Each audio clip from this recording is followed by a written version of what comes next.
আরে এটা কি দেখছি, আরসিবি জিতে গেল, সানরাইজার্স হায়দ্রাবাদের মতো টিমকে হারিয়ে দিল।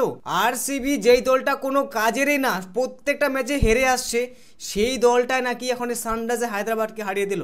আর সেই সানরাইজার্স হায়দ্রাবাদ যার রান রেট বরাবরই 250 রাখে, মানে 250 করেই ছাড়বে ওরা, সেই দলটাকে একদম কুপোকাত করে দিল। এবং আরসিবির বোলারদের সবসময় বলা হতো যে কোনো কাজের না, তবে সানরাইজার্স হায়দ্রাবাদের এখানে ব্যাটারদের একদম কুপোকাত করে দিল, একটার পর একটা উইকেট।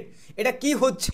আরসিবি ফাইনালে জিতে নিল, তারপর 35 রানে জিত সানরাইজার্স হায়দ্রাবাদের মতো টিমের কাছে, এটাকে মানা যায়? তবে বলে রাখি, আরসিবি কিন্তু প্রথমে টস জিতে প্রথমে ব্যাটিং করার সিদ্ধান্ত নিয়েছিল এবং আরসিবি কিন্তু ব্যাটিং দুর্দান্ত করেছে। এখানে দেখতে গেলে আরসিবি এখানে বিরাট কোহলি 43 বলে 51 রান করেছে। এখানে রান রেট একটু কম হলেও এখানে 6 মারতে গিয়ে কিন্তু বিরাট কোহলি সোজা আউট হয়ে যায়। রজত পতিদার কিন্তু দুর্দান্ত পারফরমেন্স করে 4টা 6 মেরেছে একসাথ, মানে পরপর 6 মেরেছে এবং 20 বলে 50 রান করেছে, দুর্দান্ত পারফরমেন্স করেছে, দুর্দান্ত। এবং এখানে 20 ওভার শেষে 206 রান করে 7 উইকেটের বিনিময়ে এখানে কিন্তু রান টার্গেট দিয়েছিল 206। তারপরে দেখা গেল যে এখানে সানরাইজার্স হায়দ্রাবাদ ব্যাটিং করতে আসলো, তখন কিন্তু বড় সড় একটা ধাক্কা পেয়ে গেল। প্রথমে কিন্তু একটা উইকেট, এখানে কিন্তু কার উইকেট নিল? Travis head. সানরাইজার্স হায়দ্রাবাদকে দুর্দান্ত পারফরমেন্স করে এবং এখানে কিন্তু 0 রানে আউট হয়ে গেল। প্রথম ওভারটাই কুপঘাত, একটা বড় সড়ো উইকেট।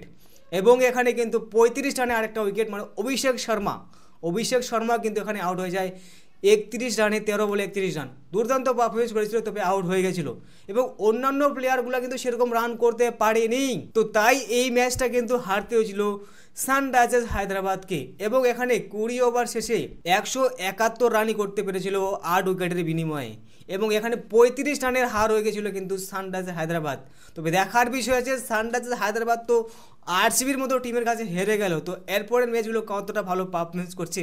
তবে বিরাট কোহলির দল এখানে অনেকটা খুশি হবে, কেননা প্রত্যেকটা ম্যাচে কিন্তু হেরে আসছিল, তবে সানরাইজার্স হায়দ্রাবাদের মতো টিমকে হারিয়ে দিয়ে।